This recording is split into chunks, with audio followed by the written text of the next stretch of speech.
नमस्कार दोस्तों, स्वागत है आप सबका मेरे चैनल पेनी पॉकेट्स में। मैं विनय कुशवाहा और आज की इस वीडियो में मैं बात करूंगा अलग अलग टॉपिक्स पे, जिसमें एनटीपीसी का आईपीओ भी शामिल है। देखिए, इससे पहले मैं आपको बता दूं कि यूएस मार्केट में एक बहुत बड़ा करेक्शन आया है। जो उनका नेस्डेक का इंडेक्स है उसमें 2.5% की गिरावट देखी गई है और डाउज में भी अच्छी खासी गिरावट देखने को मिल रही है।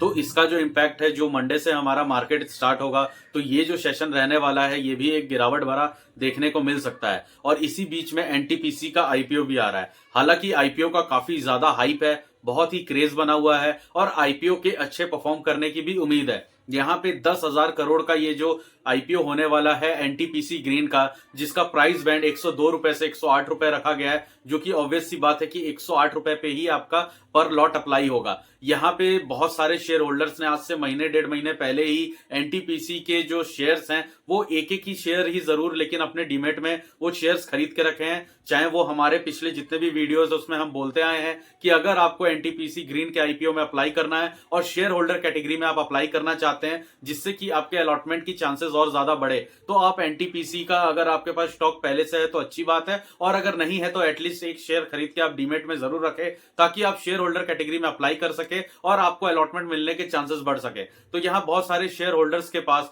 ये एनटीपीसी का जो शेयर है वो उसके डीमेट अकाउंट में मौजूद है, जिसके वजह से वो शेयर होल्डर कैटेगरी में अप्लाई कर सकते हैं।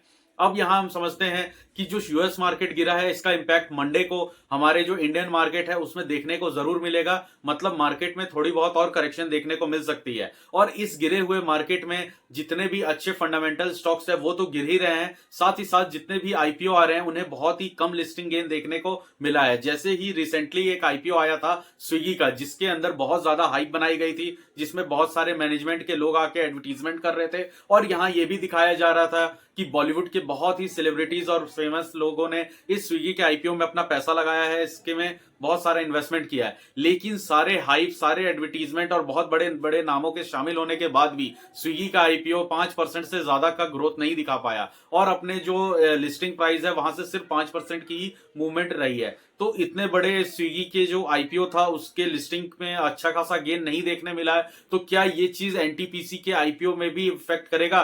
देखिए, यहाँ पे कंपनी का जो आईपीओ आ रहा है उसमें आपको एक चीज समझनी पड़ेगी कि जब आप आईपीओ में पैसा डालते हो तो वो पैसा दो जगह जाता है। या तो अगर कंपनी आईपीओ सिर्फ फ्रेश इश्यूज लेके आ रही है तो कंपनी अपने एक भी शेयर को नहीं बेचती है, और आपको जो शेयर्स मिलेगा वो एक नए शेयर्स सारे मतलब नए शेयर्स इशू करेगी कंपनी, जो एक शेयर होल्डर को मिलेगा, और ये सारा पैसा कंपनी के पास जाएगा, जिसमें कि कंपनी अपने कुछ डेब्ट्स को चुकाएगी और बाकी कंपनी के डेवलपमेंट और आगे के प्रोजेक्शन में लगेगा। और वहीं ऑफर फॉर सेलिंग कंपनी अगर लाती है तो वहां जो शेयर होल्डर्स होते हैं, जो कंपनी के पूर्व इन्वेस्टर्स होते हैं या कंपनी के प्री आईपीओ में लगाए हुए लोग, वो अपने शेयर्स बेचते हैं, ऑफर करते हैं आपको अपने शेयर्स कि आप उन्हें खरीद ले, और वो पैसा जो शेयर होल्डर्स, जो उनके पहले से रहते हैं, इन्वेस्टर्स रहते हैं, उनके अकाउंट में जाता है। लेकिन यहाँ एनटीपीसी ग्रीन आईपीओ में ये सारा का सारा फ्रेश इश्यू होने वाला है। मतलब एनटीपीसी ग्रीन का जो शेयर्स है वो सारे शेयर्स आपको जो मिलेंगे वो पैसा एनटीपीसी ग्रीन के अकाउंट में जाएगा, ना कि किसी पर्सनल या इंडिविजुअल शेयर होल्डर के अकाउंट में जाएगा। तो ये एक अच्छी बात है। यहाँ पे हमें एक और चीज देखने को मिल रही है कि 10,000 करोड़ का ये जो आईपीओ है और इसका प्राइस बैंड 108 रुपए के आसपास रखा गया है। मतलब टोटल इक्विटी शेयर इसके कम से कम 99 करोड़ के आसपास, या 99.5 आप कह सकते हैं, इतना तो इसके इक्विटी शेयर जारी होंगे। तो एनटीपीसी ग्रीन जैसे कंपनी का 100 करोड़ के आसपास का इक्विटी शेयर जारी होना ये चीज दिखाता है कि आने वाले 2 से 3 सालों में कंपनी अपना बोनस जरूर लेके आएगी, क्योंकि बोनस शेयर्स लाने के बाद ही कंपनी की इक्विटीज बढ़ेंगे। 1:1 रेशियो होगा, तो ये 100 crore share 200 crore equity shares में चेंज होंगे। क्योंकि जब इतनी बड़ी कंपनी, इतनी बड़ी ब्रांड की कंपनी मार्केट में ट्रेड करेगी, तो हो सकता है साल 2 साल में इसकी इक्विटीज की जो डिमांड है वो काफी ज्यादा बढ़ेंगे। क्योंकि आने वाले समय में पब्लिक और रिटेल में ट्रेड करने के लिए शेयर्स में कमी देखने को मिल सकती है, जो कि बोनस के द्वारा या स्प्लिट्स के द्वारा कंपनी इस शेयर्स को बढ़ाएगी। हालांकि नए रजिस्टर कंपनी जल्दी अपने आप को स्प्लिट नहीं करती हैं, अच्छी फंडामेंटल कंपनियां स्प्लिट जल्दी नहीं करती हैं, क्योंकि इनका फेस वैल्यू जो 10 रुपए का है वो गिर जाता है।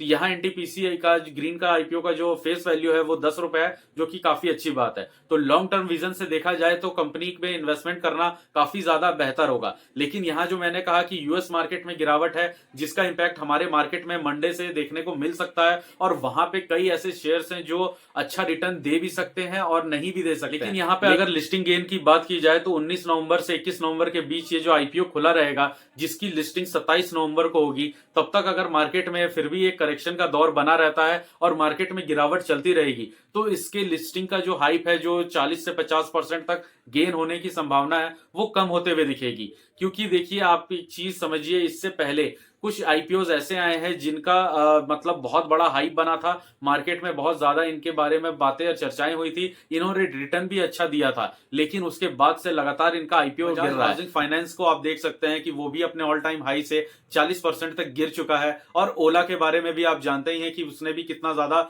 इन्वेस्टर्स को घाटा दिया है, अपने लिस्टिंग के बाद डबल होने के बाद से वापस अपने इशू प्राइस से भी कम आ गया है। तो यहाँ पे इन शेयर प्राइस का बढ़ने का कारण ये था कि यहाँ पे जो उनके शेयर होल्डर्स थे, ये ऑफर फॉर सेल लेकर के आए थे, मतलब इन्होंने अपने शेयर्स आपको बेच दिए, वो भी ऊपर के रेट पे। अब आप झेल रहे हो, ये निकल चुके हैं प्रॉफिट बुक करके, अब अगर इन्हें नया एंट्री बनाना है तो इस वक्त इन्हीं के बेचे हुए शेयर्स इन्हीं को ही 50% डिस्काउंट में मिल रहे हैं। तो हम आप जैसे रिटेलर इन्वेस्टर्स इसमें पैसे लगा पाए या ना लगा पाए, लेकिन जिन इन्वेस्टर्स ने इसमें प्री आईपीओ में पैसा लगाया था या फिर कंपनी के लिस्टिंग होने से पहले ही पैसा इनका इन्वेस्टेड था, उन लोगों ने डबल प्रॉफिट में इसे सेल किया है, और अब वो चाहे तो इसे अपने 50% डिस्काउंट में एक्यूमुलेट करेंगे, वापस इसमें एंट्री बनाएंगे। तो यही होता है ऑफर फॉर सेल। और वहीं अगर कंपनी ने फ्रेश इशू जारी किया रहता तो फिर वहां पे इन्वेस्टर एज इट इज रहते, ना इन्वेस्टर कैटेगरी में चेंजेस, इनके जो इन्वेस्टर्स है वो चेंज हुए रहते हैं, और ना इनकी इक्विटीज सेल हुई रहती। वही चीज एनटीपीसी ग्रीन में बहुत बढ़िया बात यही देखने को मिलेगी